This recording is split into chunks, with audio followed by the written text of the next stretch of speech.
Excellent. Well, look, firstly, welcome. It's an absolutely terrific crowd of people, friends of the firm, clients of the firm, who've come to see us this morning. We're incredibly grateful. And really welcome to what is the 14th year of Edelman's Trust Barometer Survey. Now, this survey is one of the most comprehensive of its kind. It's in 27 countries, 33,000 people surveyed. And the topic of trust is one that we have been investigating here at Edelman for many years. But firstly, why does it matter? Well, trust impacts behavior. And if you think about business, it influences a person's purchasing of products and whether they'll recommend a business. It impacts, in a nutshell, the bottom line. Now, this morning, I'm delighted that we have, in my mind, the best lineup ever of experts to discuss and debate this year's findings. Our Global Chief Executive, Richard Edelman, is here, and he'll take you through the global figures. I'll then briefly run through the UK numbers. We have two giants from business, Lord Brown of Madingley and Lord Turner of Etchinswell with us. We also have, I'm very pleased to say, our global chairman, Ambassador Lou Sussman, with us. Now, Lord Brown will deliver the inaugural Edelman Trust lecture. He's going to focus on how business and how chief executives can rebuild trust. Lord Turner, with all of his experience in business and regulation, will give a formal response to Lord Brown's speech.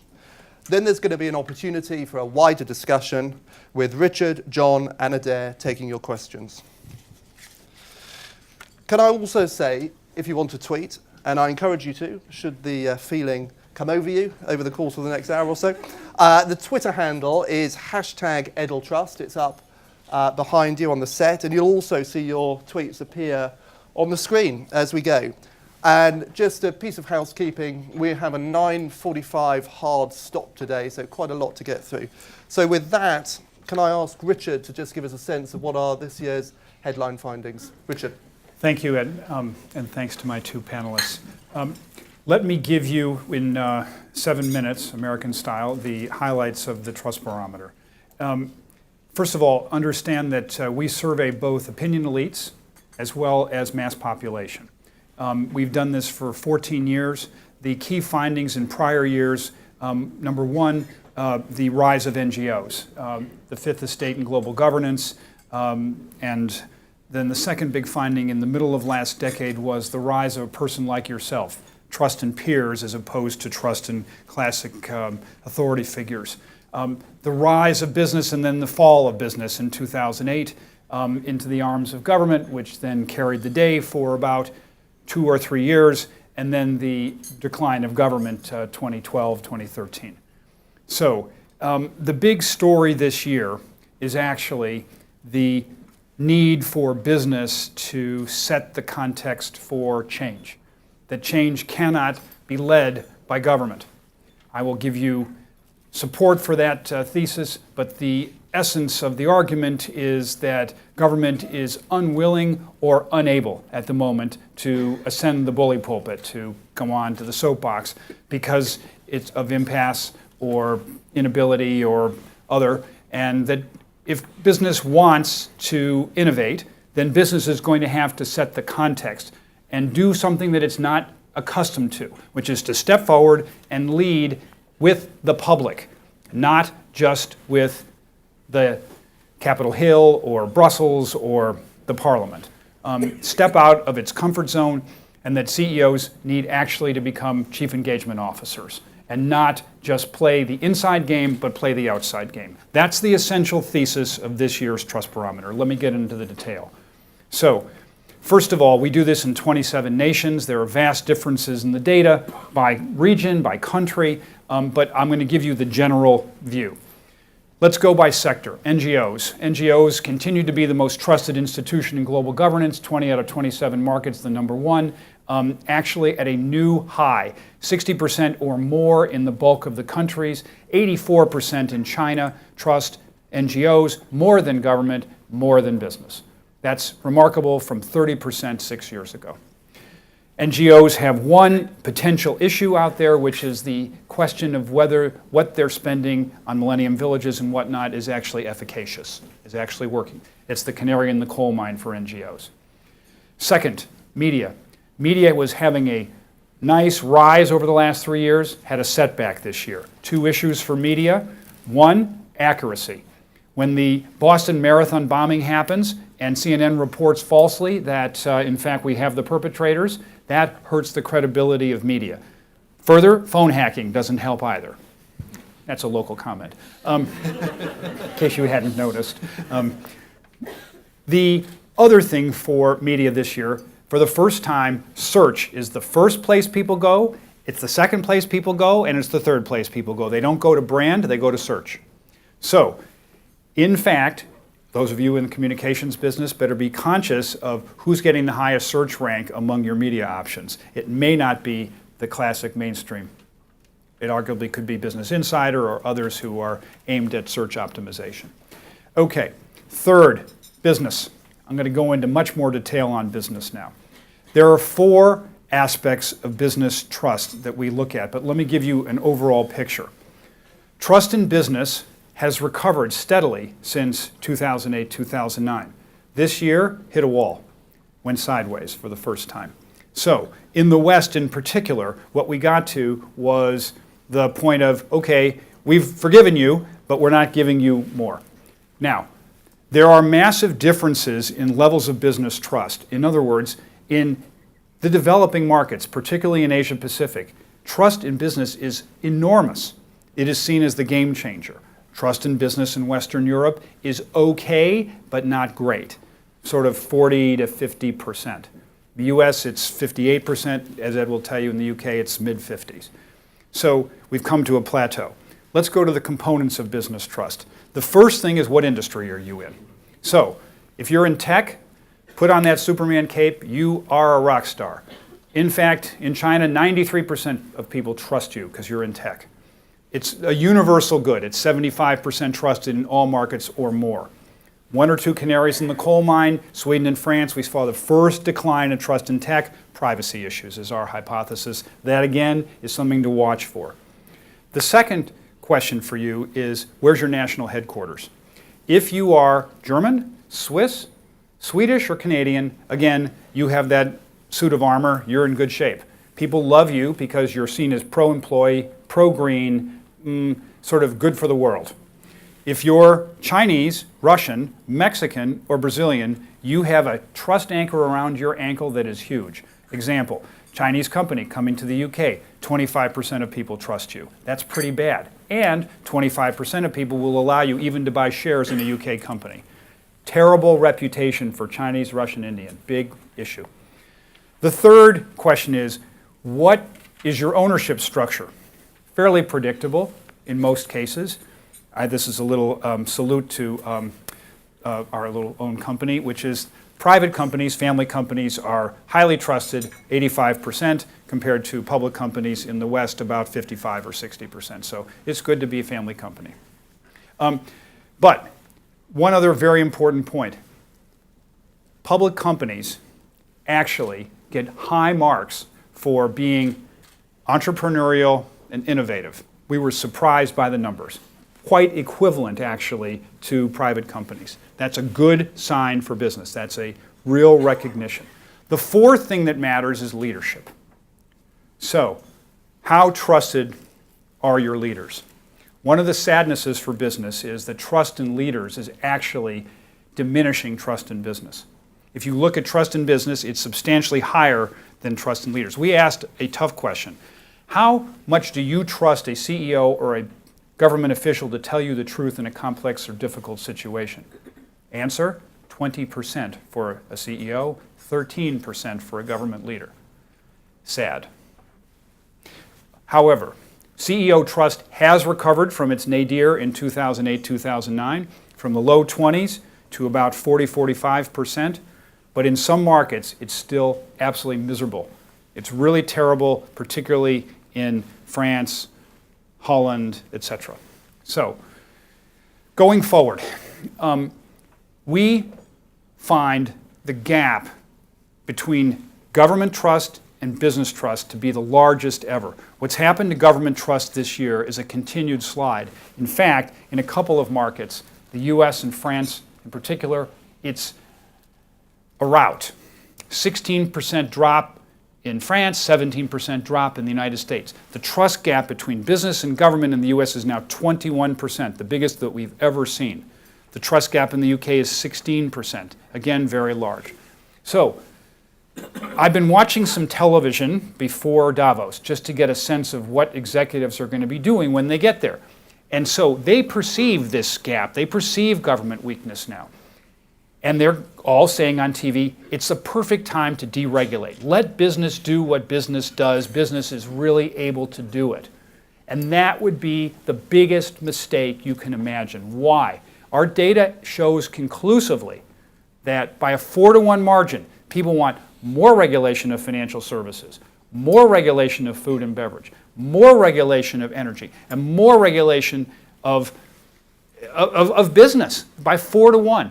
In fact, in the UK, 75% say they want more regulation of energy. That's the #1 problem industry for the UK. So don't call for deregulation. All right, so what is a company to do? You're getting a lot of mixed signals. Government's not credible, but we still depend on you to protect us from irresponsible business. Our answer is, okay, you've got to assume the responsibility of education. You've got to do the hard work to set the context for change. You want fracking? You want to have data sharing in the food business or in the technology business? You want the ability to innovate in financial services, reverse mortgages or whatever? You have to go and talk to the public.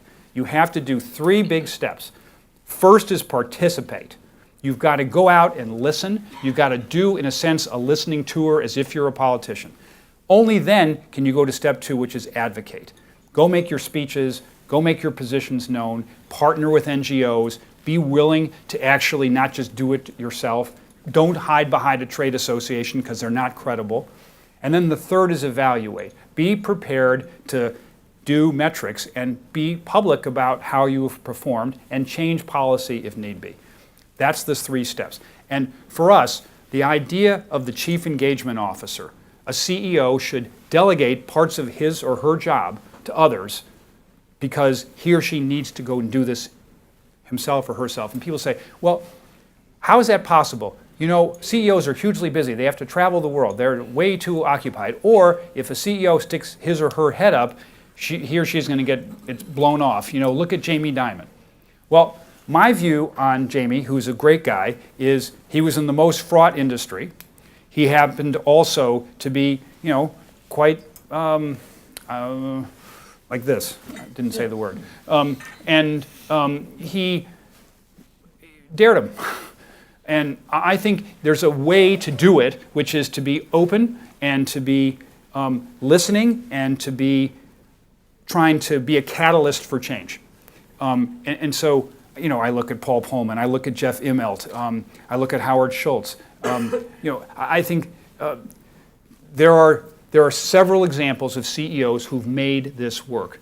Walmart, Mike Duke, supply chain issues, changing how you make a product, introducing new ingredients, actually getting fracking to be something that's seen as not only an economic good, but a societal good.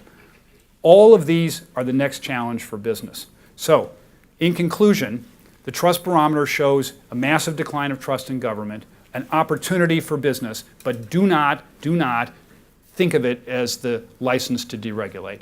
It is a license to educate. Eduardo. Richard, thanks very much. So let me very briefly give you some hard data on the UK numbers. Richard's given us a global picture. So if we can go to the first slide here. So this is trust in the 4 big institutions in the UK. Just to say up front, this is informed public. So this is individuals who are in the highest quartile of income, they're university educated, they have interest in public policy, and they're significant consumers of media. A similar picture here. So NGOs up 6 points, business steady at 56%, and government down, and media, of course, probably with phone hacking, also down this year, off 6 points. But it's actually government really that I want to talk about this morning, because the big story from the UK data is that there is a deficit that this government is dealing with. This government is dealing with more than one, and I'd like to illustrate that with this slide. And from now on in, all the data you're seeing is general population polled about 2 weeks ago. So what you see here is that despite the improvement in the economy, despite falling unemployment, the fact that GDP is growing, and we've got IMF figures today, haven't we? It's business that's getting the credit for the economic recovery, not government. In this case, 52% of the population believe that it's actually business that's actually driving economic change. Now, I was listening to the Today programme this morning, and they were talking about the IMF data and the extent to which it will be a tonic for government. Well, let's see. At the moment, and as I say, this is only 2 weekends ago, it's actually business that's getting credit for any recovery. And this is precisely why, as Richard says, we believe business has an opportunity to lead. It has a trusted platform. So to sort of dig deep into the data on government, and in some respects this slide won't surprise you, but it's scary nonetheless. This shows the decline in trust in government over the last year, and you've got 1 in 2 people who say they trust government less than 12 months ago, just 1 in 10 saying that they trust government more. And I would argue this matters because what it shows is a direction of travel, in the sense that we are 16 months out from a general election. We are likely to have, if it's like any other general election past, a degree of negative campaigning around it. So the extent to which government can improve trust levels is debatable. So just to move on, the question, of course, is why? What's going on? Why has trust declined in government? Well, people point to these things. The vast majority here, poor performance, but also in their wrong incentives of government. And there's clearly a very long memory. What is it, 4 or 5 years ago, MP's expenses, but it's still there, it still comes up. Now, we saw on the first slide that trust in media has declined by 6 points over the year, and we're not going to talk too much about it today, but we also wanted to ask why. And this is the picture. In many respects, no surprise, right? So all of the wrangling around Leveson and regulation, issues around phone hacking, is actually driving trust in media down. Now, that's media as an institution, right? And it's important to say there's a spectrum. At one end, tabloid press, 18% trust levels, 60% for Sky News, 62% for the FT, 80% for the BBC. So in terms of government, what can it do about this perception? How can it restore trust? Well, this is what the public say. If government addresses these 2 principal issues, immigration and the cost of living, these are seen as the things that most influence trust in government. Cost of living debate, a very difficult one for government to get purchase on. And actually, when you look at the public's perception, their feeling about the economy, their own personal economics, this is the picture you see, which is a public that is pretty pessimistic, actually. The vast majority of people think that their standard of living is either going to stay the same or actually get worse over the next year. So we're arguing that business has an opportunity to lead, but when you look at business, as Richard has already pointed out, again, like media, there's a spectrum of trust levels in the different industries. This is the UK picture. Similar to the global picture, the saints are technology, consumer electronics, brewing and spirits. The sinners, if you like, media, banks, and the energy sector. And I've no doubt that there'll be some questions from the floor about what's happened to the energy sector to see that kind of decline over the last year. But what I want to do is just pull out financial services, because I think it's kind of interesting, although the levels are still low at 44%, it's kind of interesting that it's up 10%. And what's that about? What's going on here? Well, this is what the public say.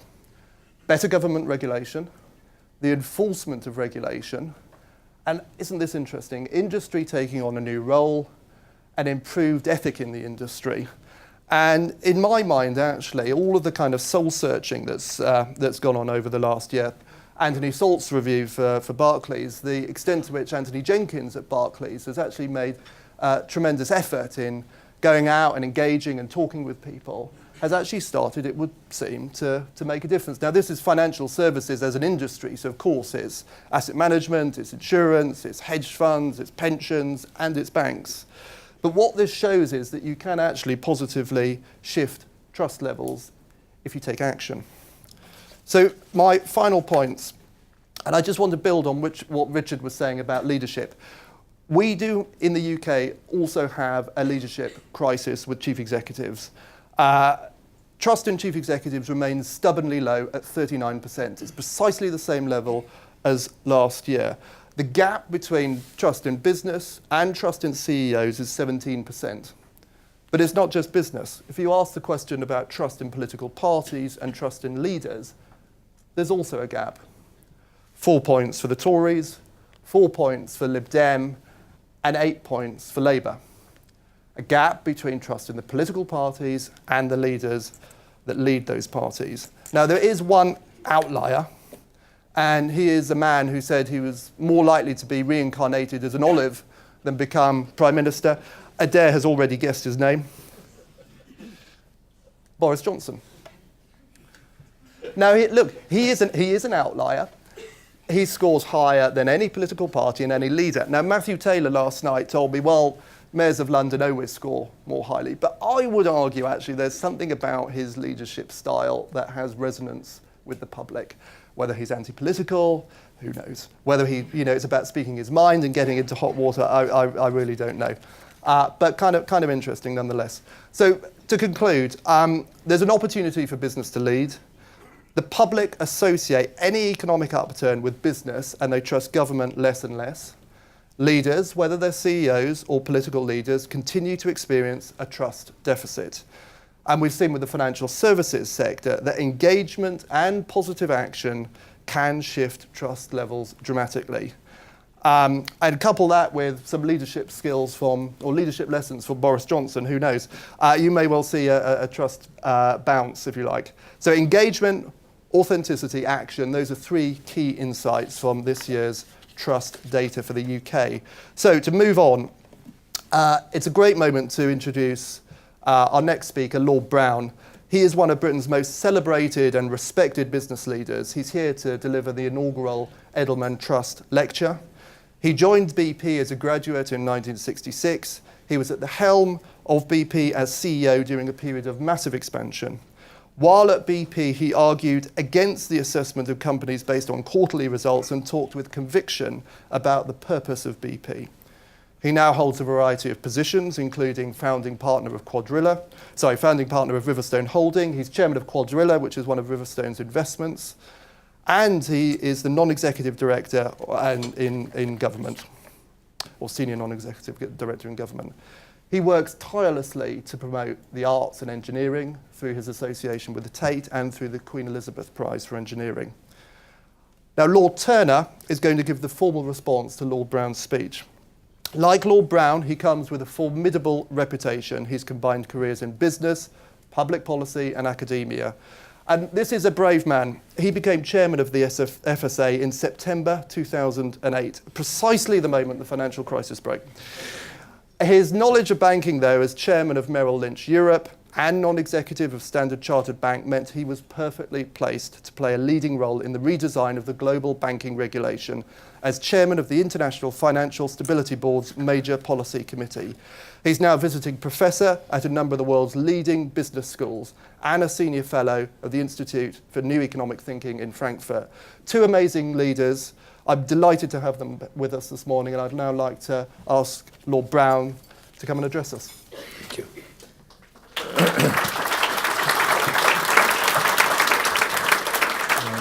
Ed, thank you very much. Ladies and gentlemen, good morning, and thank you very much, Richard, for inviting me to speak here today. I've dealt with Edelman many times over my career, and most recently in my role as chairman of the Queen Elizabeth Prize for Engineering, which I like to think is the new Nobel Prize for Engineering, although I have to be careful about using those words. It's proved to be a very fruitful relationship for us, although I fear it's an even more fruitful relationship for Edelman, in that they managed to poach the director of the Queen Elizabeth Prize, Angie Hunter, back to their firm. In my experience, the hallmark of a world-class public relations firm is that people care not just about what it does, but also about what it thinks. And the Trust Barometer is a prime example of the sort of work which makes Edelman stand out in its industry. It paints, of course, a dispiriting picture for society's most important institutions, trust in government and media falling, and although business is in better shape than it was several years ago, barely half of the Barometer's respondents say that they would trust business to do the right thing. Business is the engine of human progress, so that's a very worrying position to be in. It seems clear to me that in spite of recent improvements, the relationship between business and society remains fractured. I want to make 3 points this morning about trust in business, which I hope can guide us towards a more optimistic future. First, business is making the same mistakes it made hundreds and even thousands of years ago, which means that we have a wealth of experience to draw upon. Second, it's becoming more difficult for business to earn society's trust, a trend which ought to focus our minds on the search for a solution. And third, that solution is within our grasp.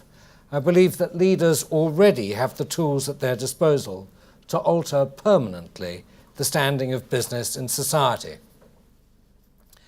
Let me begin, if I may, with the recurring cycles of anti-business sentiment and of corporate scandals which seem to characterize history. Humans are, of course, notoriously bad at learning from their mistakes. The behavioral economist Daniel Kahneman points to an ingrained overconfidence, which means that we're prone to repeating errors and that we irrationally believe that damaging events will never happen to us. It's tempting to believe that our own circumstances are always unique and that history will provide little guidance in how to act. In the words of the German philosopher George Hegel, and he quotes, "what history teaches us is that people and governments have never learned anything from history." The same can be said of corporations. Last year's horse meat scandal in Europe was reminiscent of the Chinese baby milk scandal in 2008. And both incidents were born of the same short-sighted greed that characterized Chicago's meatpacking district at the turn of the 20th century. And when Lonmin recently called in South African police to use what turned out to be lethal force against striking mine workers, it was following in the footsteps of Henry Frick, one of Andrew Carnegie's lieutenants, who brutally suppressed Carnegie Steel workers during the Homestead strike of 1892. In the short term, those incidents led to greater suspicion of business activity and imposed hidden costs on companies and consumers. In the long term, if the relationship between business and society breaks down, the consequences can be catastrophic. And that's a lesson we should have learned over 2,000 years ago, during the Han Dynasty of ancient China, when a debate raged over the nationalization of the salt and iron industries. Different political factions had very different ideas. Legalists looked at the state to break the power of corrupt monopolies, while Confucians were suspicious of big business and of big government. But both sides were united in their anti-business sentiment, which in my view contributed to the eventual decline of the advanced Chinese society relative to the West. Even when companies identify that something isn't right, they often see a problem which is out of their hands and resign themselves to the consequences. Some of the executives I speak to are resigned to having no control over how people feel about business. But that only serves to exacerbate their difficulties and to reinforce these damaging cycles of anti-business sentiment. The fact that distrust in business and in different industries appears to ebb and flow should not give us cause for relief. Even if it is cyclical, businesses are needlessly repeating the mistakes of the past. Drawing on those experiences and learning from that history are now more important than ever, and it becomes even more difficult for business to earn society's trust in the future. My second point this morning. I've recently been interviewing senior executives for a book about business and its external environment. Most are aware of the cyclical nature of trust in business, but many feel that the bitterness towards corporations is different this time. That is in large part thanks to technology, which has increased a business's ability to do great harm. In my own industry, advances in technology and engineering mean that companies continue to push back the boundaries of what we once thought to be possible. From hydraulic fracturing to deep water drilling, and from Arctic exploration to biofuels, we keep finding innovative ways to bring heat, light and power to billions of people around the globe. But with those great advances come greater risks, or at least greater perceived risks, and a more pressing need to gain society's trust.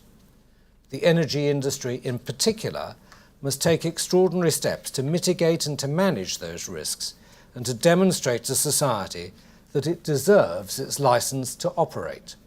Only then will it gain the trust it needs to operate at these new frontiers.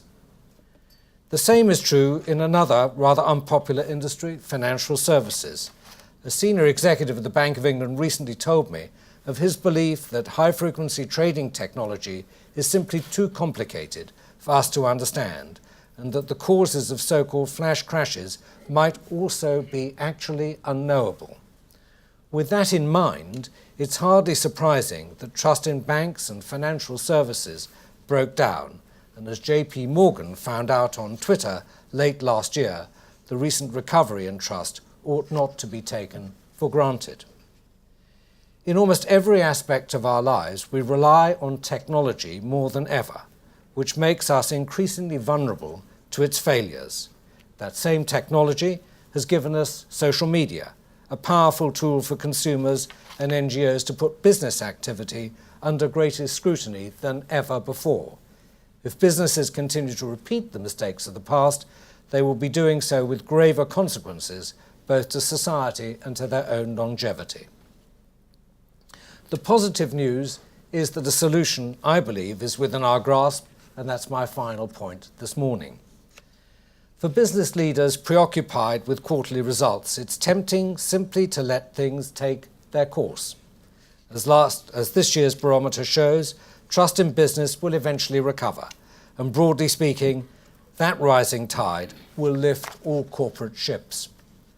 But complacency will only take us so far. The growing concern around tax avoidance, internet surveillance, and data collection suggests that the next corporate scandal is never far away. Fixing a long-term problem will not be easy, but if business leaders embrace three things, they stand a chance of perhaps all permanently altering the standing of business in society. The first is failure. The acknowledgement and study of failure is the most effective mechanism for learning. But in my experience, both governments and businesses are often too reluctant to admit that things have gone wrong. The evidence in the barometer suggests that the public wants corporate leaders to tell the unvarnished truth, regardless of how complex or how unpopular it is. Trust begins with honesty and transparency, not with incomprehensible corporate jargon or with a 140-character tweet. The second is strong and smart regulation. Trust in government has fallen significantly, and businesses might see that as an opportunity to push for deregulation, but that would be a mistake. In my experience at BP and as chairman of Quadrilla, intelligent regulation shuts out free riders and protects an industry's reputation from the actions of a cavalier minority. The correct lesson from history is that regulation designed with care and collaboration can in fact reduce the long-term costs of doing business. And finally, leaders should examine deeply the purpose of their business activity. Every company should clearly define the contribution it makes to society, which extends beyond the merely financial. That should not be a difficult task. The profits from business lift whole nations out of poverty, they make philanthropy possible, and they support the next wave of transformative human progress.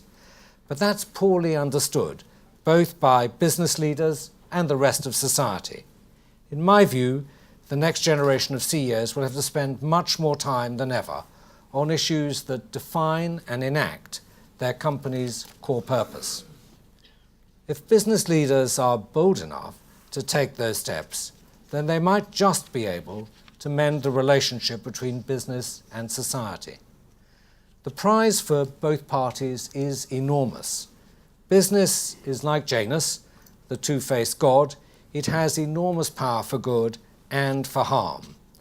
And that's perhaps best expressed through the element that's defined my life, carbon.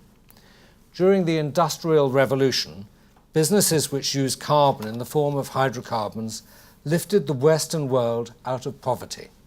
But we now know that the carbon dioxide emissions of corporations pose a serious threat to our common future. Whether we use business for human progress and prosperity or for individual greed and iniquity is entirely up to us. Ladies and gentlemen, thank you very much.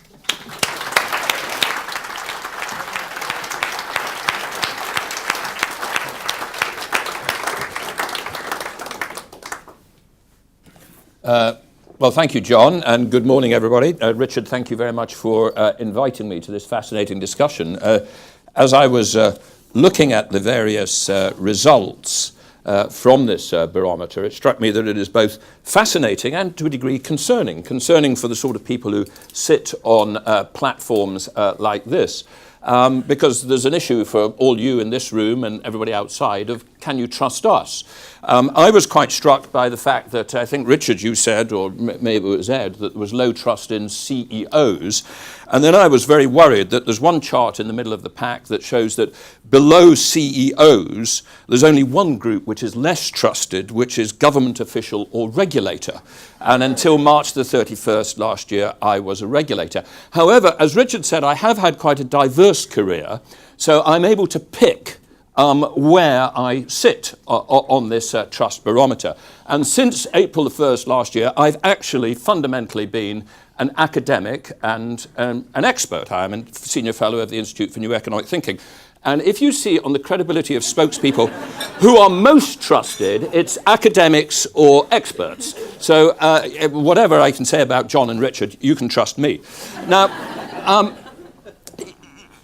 I think John and Richard have already made the point that one shouldn't, from the flat trust at a plateau, as Richard said, of business, take much reassurance from this barometer. A couple of the features that struck me as I looked at it was, first of all, that trust in the whole of the advanced economies, the rich economies, is actually less than the emerging economies.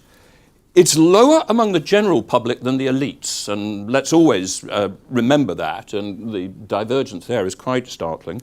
It's lower, interesting point for me, in finance and the rest of industry, but I think more generally, it's low in business for those businesses that need to be trusted. Let's take car manufacturer. It does quite well. Now, I think 30 years ago, you had to trust your car manufacturer because occasionally they did terrible things in health and safety. You know, cars occasionally blew up. But broadly speaking, that is fixed. And broadly speaking, car manufacturers now, you don't need to trust all that much because they're not going to drive off the roads, and you can test run them. You can work out which car you want. There's other ones where you are more reliant on the fact that there isn't something hidden within it. There is a lack of trust in some countries of the food industry because we know that it can have side effects on health which are not obvious when you first consume the food. We know that there is a lack of trust in energy companies because they have an environmental impact which might be different. I mean, the lack of trust in energy companies isn't becoming because you don't like their electricity like another person's electricity. I mean, the electricity is a commodity, it's the side effect. And there's a lack of trust in financial services. Indeed, I found it very interesting that within financial services, there is a lack of trust in the services where you most need trust. There's a reasonably high level of trust in payments. Well, when did one of your payments last go wrong? I mean, how worried are you that when you pay from X to Y, it's going to be okay? But there's a low level of trust in asset management and financial advisory. Now, those are two things where you don't know how good it's going to be till 3 or 4 years hence when you see, or 20 years hence, and a lack of trust in them is a major problem. So I do think the theme which Richard and John have had is business should not, out of this say, okay, business doing in this year a bit better than government, let's launch a call for deregulation. I think that would be entirely the wrong interpretation of this, because has already been mentioned. Actually, the survey also shows that in some crucial areas, in energy, in food in some countries, in banking, people want tough regulation. And of course, they trust NGOs, and NGOs are often the people calling for regulation. So they clearly want. But what they want, and what I'm sure John was quite right to stress, is this issue of smart regulation. And I want to link that to the point that Richard made about engagement and CEOs and leaders being chief engagement officers. We need business involvement, and we need business involvement in smart regulation. Now, what does that mean? I think the crucial thing is it means that business does not do what it has often done in the past. Now, I was a business lobbyist for a time. I was charge of the Confederation of British Industry, and I know something about the natural approach of business to regulation. It goes like this. NGOs push for regulations, government propose regulations, and the business lobby group explains how this regulation is going to absolutely destroy competitiveness, increase cost, get in the way of innovation, a complete disaster. The fundamental opening shot of business is, my job is to produce information that shows that this regulation is unnecessary. Now, of course, we know the most egregious example of that in history, which destroyed that industry's regulation, was tobacco. There was scientific evidence of health problems, and then there was a lot of rubbishing of that. But let's be aware that wasn't just the tobacco industry that did that. Not in the case of John's company, but in far too much of the energy industry, the first reaction to the rising information in the 1990s that climate change was a real problem was some of the energy companies paying scientists to rubbish that emerging group of information. And far too often, business is in a reflexive mode. I have seen that in financial services industry. I mean, it is clear that we need, after the 2008 financial crisis, we need more capital in banks. We were running our banking system with far too high a leverage. And we've had a debate at global level about how much higher. I have to say, in that debate, should it be 7, should it be 8, or should it be 9, have I ever heard one of the industry say, you, the regulators, are supposing that it should be 8% ratio. I, as a banker, think it should be 9%. Well, I've never actually heard that. It's always been, you want more, yes, we'll have more, but not quite as much more as if you want. There's a piece of work being done by the World Economic Forum on trust in the financial services, and one of the phrases we've used in that is that business, in that case the financial industry, should not reflexively react in a negative fashion to everything that regulators suggest. Sometimes I think it has to get ahead of the game. So my one idea on this smart regulation and engagement is, if business really wants to be trusted, there should be at least some examples of an industry group, whether it be through its trade association or through a combination of businesses, being the first out the door to say, there is a problem here, we've researched it, we've looked at it. I don't know whether this is sugar in food or some category of thing in energy or whatever, or fracking. We are going to propose what the regulation should be. And we're going to do that before the NGOs or before the government, or we're going to argue for tighter regulation, because we, as the responsible members of business, know that that will be good for the business operators and not good, as John said, for the cowboys. So that is my specific suggestion on one thing that business can do to drive these, on the whole, not too bad results of trust this year, to drive them higher and more across the board, and in particular in the areas of business where trust is really required. Thank you. Thank you very much. Thank you. And John. So we have got 20 minutes or so for questions. If I could kick off and then we'll take questions from the floor. Can I ask John first a question about the energy industry? As we've seen in the UK, trust levels in energy are the lowest of any of the countries that we've surveyed. What's going on here? Is it about the standard of living? Is it all the concern around fracking? Is it simply the politics of the energy industry and the extent to which the Labour Party and Ed Miliband have politicised this sector? What's your analysis? My analysis is it's partly to do with a lack of transparency and partly to do with a lack of responsiveness.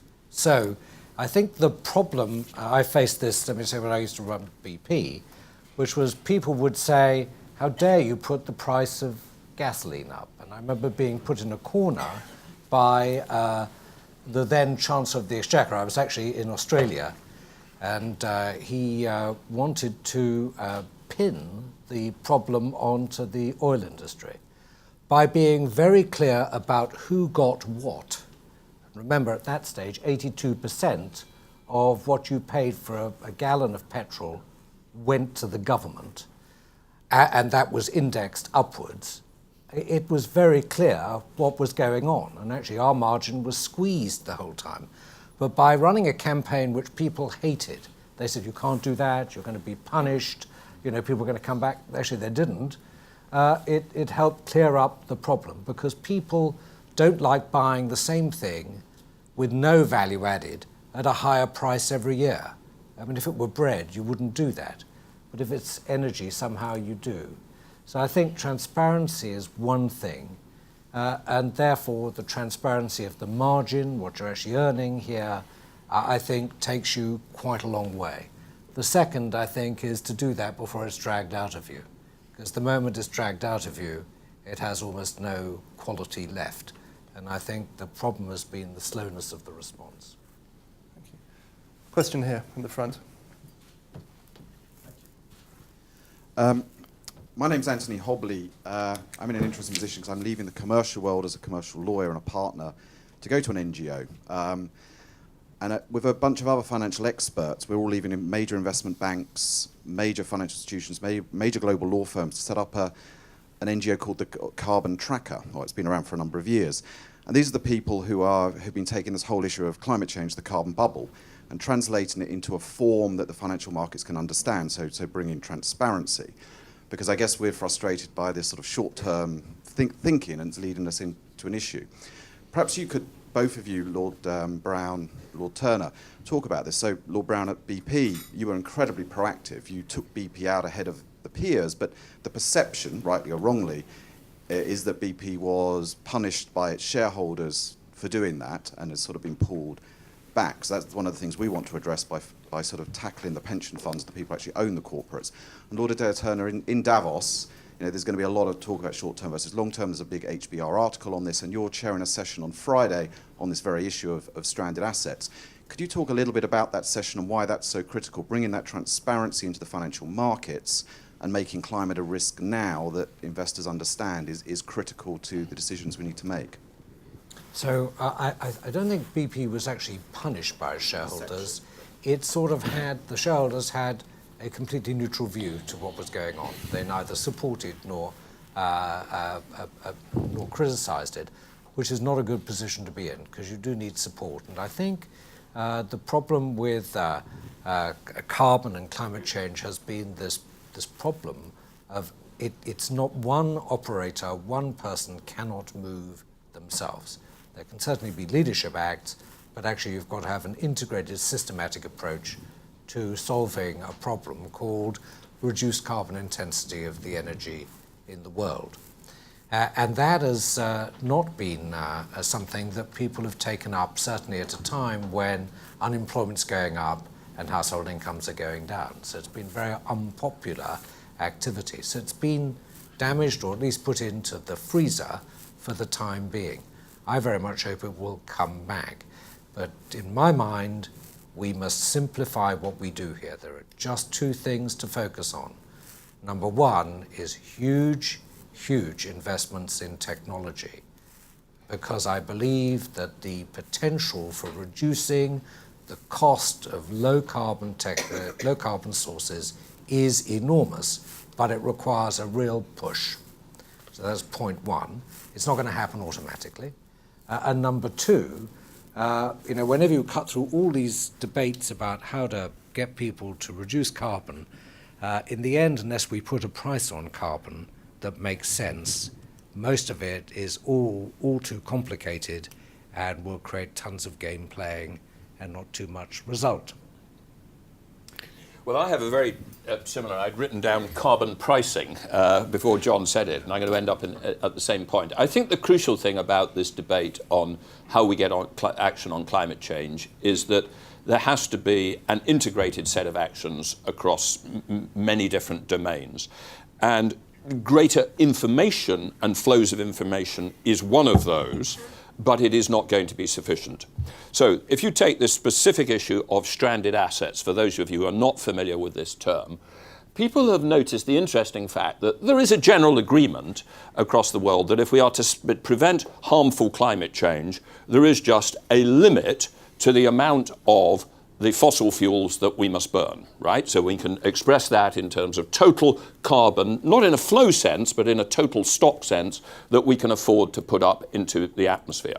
And then people have done the interesting analysis and said, well, if you then look at all the reserves which the fossil fuel companies, both national companies and private companies, are declaring that they've got or they might have throughout the world, that seems pretty big, or indeed bigger than the total amount that at the scientific level and at the global agreement level we've agreed we mustn't put up there. Which says that, somebody must be fooling themselves about the fact that they've got an economic asset, because if we are serious about climate change, you're not going to be allowed in total, all you companies together, to burn the fossil fuels which is in your balance sheets. And can we use that as a forcing device through clarity of information in the securities markets to investors to make sure that, first of all, people are not putting a value, and this is simply just partly a matter of good investor communications, a value on a resource that you're not going to be allowed to burn. But secondly, can that be a forcing device for more and more companies to wake up to the fact that they are going to have to make business transitions away from, for instance, a pure reliance on taking fossil fuels out of the ground and burning them. Now, I think that's a very interesting development. As you're quite right, I'm moderating this session on Friday morning in Davos with a securities regulators, central bankers, trying to work out, to what extent should the regulatory community be taking this seriously now as a risk to clarity of financial information. And I think it's an example of one of many areas where we can progress through greater transparency. There's also, for instance, as you will well know, the Carbon Disclosure Project, who for many years have very successfully encouraged companies to illustrate what their own carbon emissions are, and are increasingly moving on from simply measurement and disclosure to company-specific plans. But I do agree with John, good although that is, let's not fool ourselves that we will make progress simply by that. You do need an environment which enables the good companies, the companies that want to head in the right direction, to have a confidence that everybody else is going to be forced in that direction as well. And if we don't, for instance, have a robust carbon price, then in those circumstances, it does get very difficult for the energy company, whether it be in technologies of energy efficiency or fossil fuels and renewables, or looking at different types of energy production. It becomes very difficult for them to do the good thing because they know they will be undercut by other people not facing the price. And the consumer has to face the price as well and has to face the honesty of that. So I do agree with John that carbon pricing is very important alongside these other levers. The best way to manage carbon. Yep. So next question, I see Andrew Levy here, formerly of government UKTI, now in industry. I think you have a question. Yes, from Cisco Systems, and I want to ask whether Edward Snowden has marked the moment where tech companies lose their trust Superman cape and become like everyone else. So let me start with that. I think that the privacy issue is absolutely the make or break for the tech industry in the next 3 years. In the same way that financial services, in a certain way, failed the test on innovation with mortgage-backs and other things, the stumbling forward. Yesterday, President Obama put forward something, and it's not clear at all that the companies like what was put forward. He said that we won't spy on individuals in the U.S., but left open completely the opportunity to do what's necessary with using data that is derived from corporations on the basis of national security. If it's me and I'm in a tech company, one or more have to step forward and put out a plan and then go sell it outside in order to affect change in Washington and other capitals. It is the exact opposite playbook that business has done to date.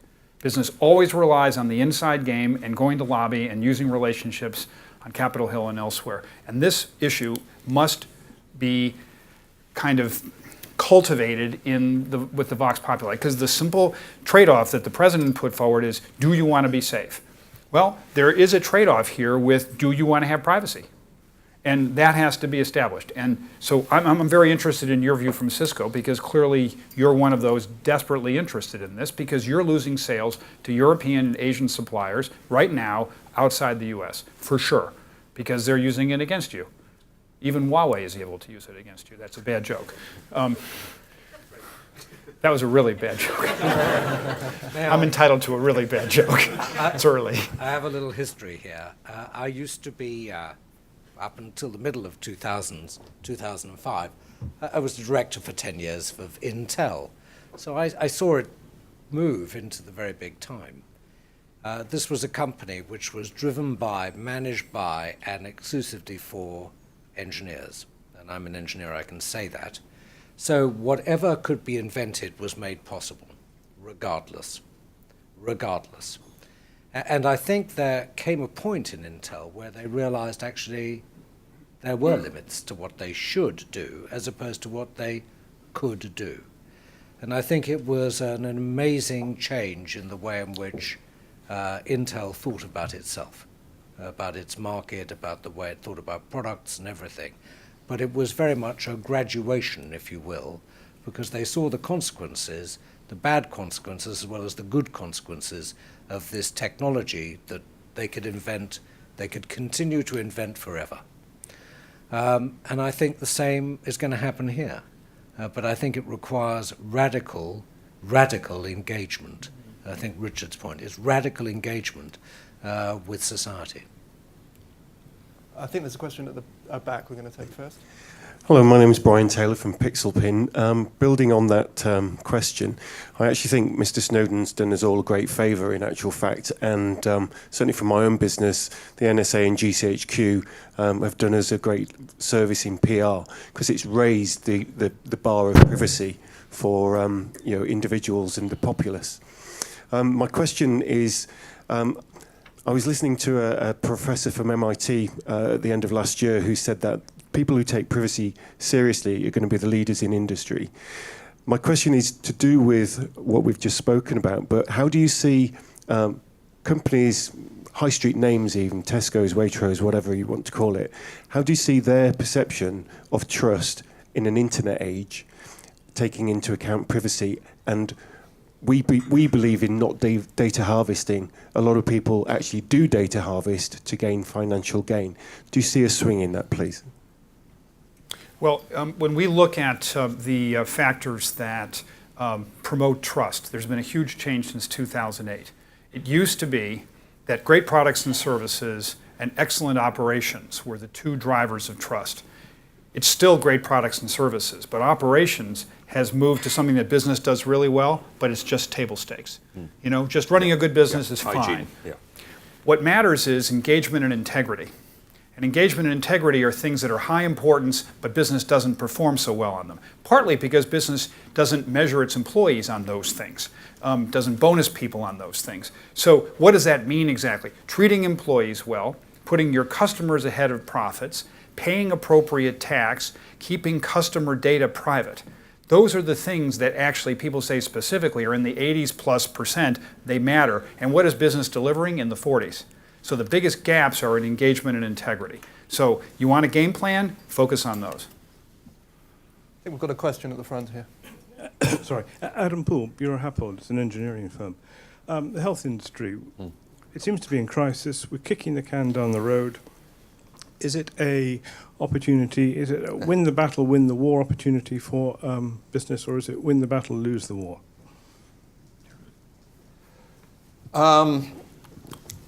Well, I'm not an expert in the health industry. I did do a piece of work about 10 years ago on some issues to do with the management of the NHS. And I think the one thing that I realized at the end of that was how incredibly complicated it is and how very wary one should be of simple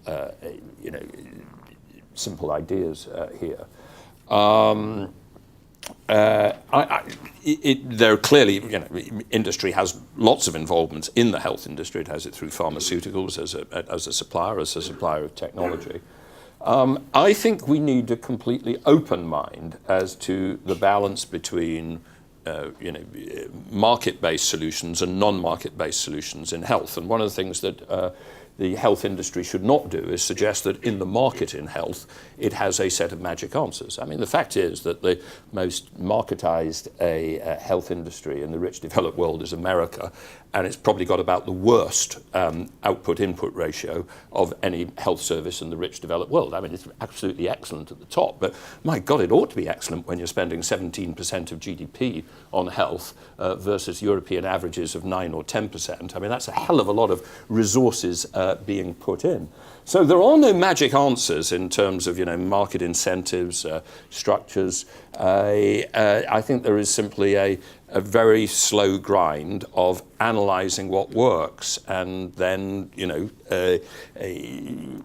working out how to apply it. The thing that struck me in the work I did for them, looking at the different way that in different hospitals around the UK practice was done, was that it was incredibly sort of random. That the way that a particular procedure was approached, whether, for instance, it was done, a day surgery or inpatient, from hospital to hospital, had an awful lot to do with what the individual consultant in that hospital wanted. There was a lack of specification of a best way of doing it. And I think the huge challenge with medicine is that in its practice, and I'm now talking about the actual practice of the doctors, is that because we cannot fully systematize it in the way that we can systematize car manufacture, it has tended to resist even that degree of partial systematization which could be applied.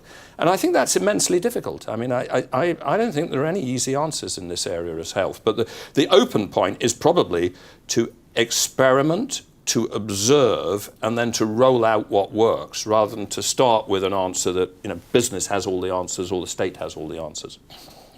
I think we have a question here. Nick. Nicola Taylor from Microsoft. I was struck by Lord Brown's comments about how human beings don't learn from the mistakes of the past. What can we, as a relatively new industry, learn from the more established, experienced industries, and possibly vice versa? Well, if I knew, I hope we would have sorted this out by now. But I think it is about values. And it really is about, I think I want to come back, if I may, at the end of this, about the role of the leader and how that has changed and is changing radically still.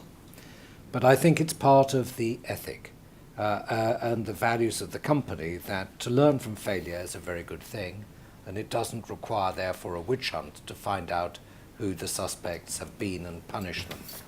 I find this most extreme in my role when I advise government, where, for very good reasons, notably the public beating that people get when they announce a failure, that actually everything's a success, and therefore no learning takes place. That's not right, because it just can't be. So I think it's about the leader setting the expectations that there should be failures, there will be failures, and that we will learn from them, and that there will be examples and stories in the oral tradition of the firm that people say, yeah, we'll remember that. I always remember as an engineer, Canadian certified engineers always wore a small ring on their small finger, made of the iron of a bridge that collapsed. And it's a little symbol which says this is how we learn about what we do and how we learn from failure. But it's about tradition, stories, and leadership. And I think that is about the changes in leadership today. I think the time allocation and distribution of accountabilities need to be rethought for CEOs because of these very different things. Radical engagement, the technology changing things dramatically, and things like the different values that a company needs to live by today. Lord Brown, go ahead, Adair. So I think this issue of accepting failure and learning from failure is almost more difficult for government than for business. I think anybody who's been involved in business knows that if you score 7 out of 10 in terms of good decisions, you're a good business person. 5.1. You're 5.1. You reckon 5.1 will do you, John? But I mean, everybody accepts that, and there is a tolerance of that. People know that some acquisitions go wrong, some acquisitions go right, some product launches go right, some go wrong, etc. And the whole thing comes together in how the business performance is doing overall. Nobody expects absolute perfection. There is a problem, I think a major problem, in the political culture of today, that if in government anything goes wrong, you are in front of the relevant parliamentary committee, and you're an idiot. It's gone wrong. Why were you asleep on the job? Why didn't you do this? Why wasn't that right? And that creates an environment either of an unwillingness to take risks, or of a desire to present everything as a success, even if it isn't a success. I have certainly found in a career which has involved business and government that it is much more difficult to stand in front of a parliamentary committee and say, okay, on this issue, my institution got it wrong, but I'd like to point out that we got these ones right. I think that is far more difficult there than it is, for instance, as a CEO facing institutional investors. One other quick thought for you. In a world of dispersed authority, if you think about this mathematically, you have two axes. One is the sort of vertical one where it's authority, and that's traditional institutions. The other is horizontal, and that is actually the voice of the people. If you are a smart CEO, you will allow and encourage your employees who are briefed by you consistently about what you're doing to go out and speak on your behalf. Why? Because they're a lot more credible than you are, actually. And particularly if they're working on a given project, let them talk. Make them talk. Encourage them to talk. Make them heroes if they talk. Because the culture in most companies is, Jesus, if an employee talks, ooh, it's big risk. Opposite, just the opposite. I'm going to take 2 questions, one here and then gentleman at the front. Hi, I'm Eleanor Arabigan from Visa. This is kind of a sideways move from the last question. Some very interesting comments about the opportunities for CEOs to become engagement officers. I would be really interested in any comments from the panel on the opportunities and the risks for CEOs looking to raise their head above the parapet. Well, I've made the case that it's actually a less risk operation. I think CEOs are great at coming out during crisis. And that's all they do. And then they go back and do their work. But it misses the big opportunity here to create a context for change. You have huge privacy issues at Visa. You also have new competitors, PayPal and others.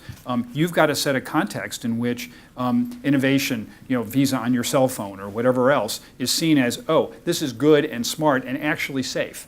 And you're not going to let government do that because they're not going to do it for you. So either your CEO leads or you're going to be eclipsed, my view. There is no choice, I believe, for CEOs to be out there and actually to reshape their portfolios so that there is time to do that. It's not just with the media, it's with everybody.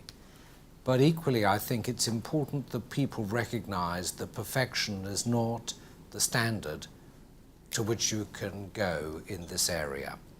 That people have different views, they will always have different views, and the way you are treated and considered and spoken to will not be as easy as the way in which your staff treat you internally. Yep. And I think that standard has to really be understood. It's tough. It's really tough. I speak from a lot of experience in this area, where I think you just need to set different metrics for yourself. And the metric in the end is to, on balance, it's probably 5.1 again, really get engagement right. I mean, I think you can get it better than that, but it's getting engagement right. It is not the commentary around that. Question here at the front. Oh, Richard, did you want to make a just comment? last question. Sure. So, question here at the front. I'll try and make it quick. I'm very interested in the correlation between trust and competence. The public seem to have very strong views about our leaders in terms of a political level. But as companies grow, as the markets get bigger and wider and all that sort of thing, is there enough competence in leaders to manage these size organizations? Well, I can just give you data from the Trust Barometer from last year. The reason that business is more trusted than government is that government is seen as unable and unethical. Business is just seen as unethical. So it's a little, but seriously, the competence, business has that. Remember, operations is seen as something that would do well, and new business, new products, whatever. Engagement, integrity, that's where we fall short in business side.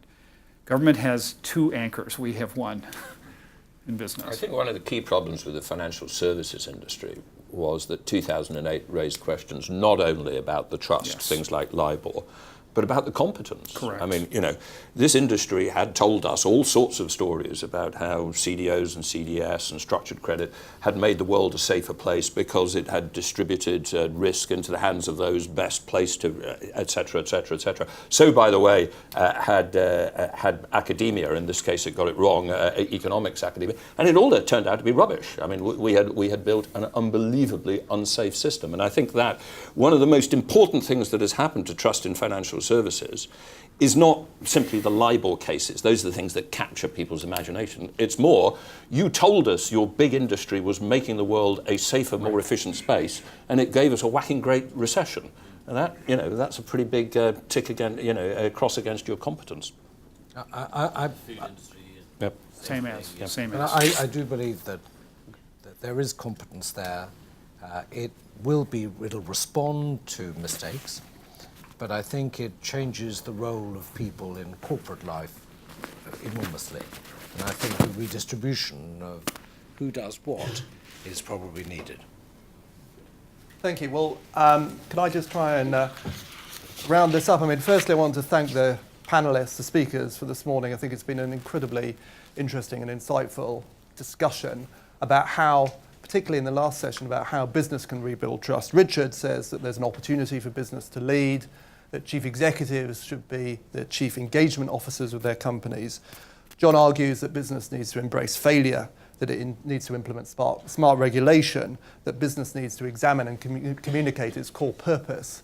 And Adair talked about how business needs to get ahead of regulation, how it needs to preempt and it needs to lead the whole regulatory dialogue with government. I'm incredibly grateful for their time. I'm very grateful for their insights, and thank you very much for coming this morning.